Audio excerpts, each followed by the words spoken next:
First King chapter 18 verse 24. Then call on the name of your God, and I will call on the name of the Lord. The God who answered by setting fire to the wood is the true God. And all the people agreed. Then Elijah said to the prophet of Baal, you go first, for there are many of you. Choose one of the birds and prepare it and call on the name of your God, but do not set fire to the wood. So they prepared one of the birds and placed it on the altar. Then they called on the name of Baal all morning, shouting, O Baal, answer us. But there was no reply of any kind. Then they danced wildly around the altar they had made. About noontime, Eliza began mocking them. You will have to shout louder, he scoffed. For surely he is a god. Perhaps he is deep in thoughts, or he is relieving himself, or maybe he is away on a trip, or he is asleep, needed to be awakened. So they shouted louder, and following their normal custom, they cut themselves with knives and swords until the blood gushed out. They lived all afternoon until the time of the evening sacrifice, but still there was no reply, no voice, no answer. Then Elijah called to the people, come over here. They all crowded around him as he repaired the altar of the Lord and had been torn down. He took 12 stones, one of the represent each of the tribe of Israel, and he used the stones to rebuild the Lord's altar. Then he dug a trench around the altar large enough to hold about 3 gallons.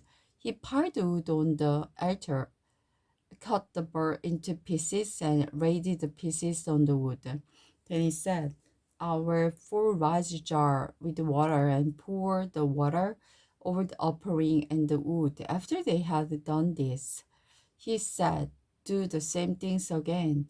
And when they were finished, he said, now do it a third time. So they did as he said, and the water ran around the altars, even overflowed the trench.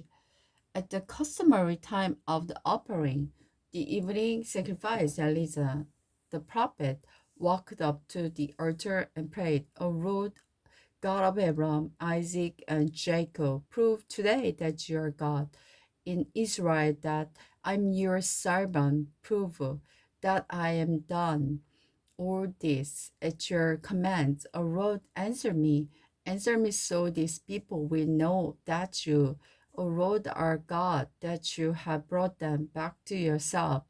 Immediately, the fire of the Lord flashed down from heaven and burned up the young bird, the wood, the stones, and the dust, even licked up all the water in the ditches. And when the people saw it, they fell on their faith and they cried out, the Lord is our God, the Lord is our God. The Elijah commanded, seize all the prophets of Baal, do, don't let a single one escape. So the people seized them all. Elijah took them down to the Kison's barrier and killed them there. Elijah prayed for rain.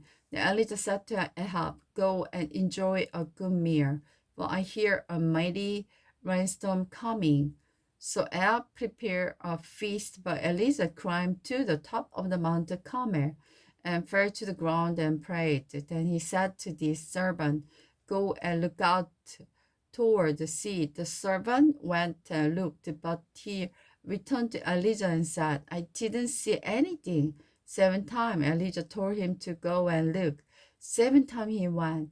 Finally, the 7th time, his servant told him, I saw a little crowd of the size of the hand rising from the sea.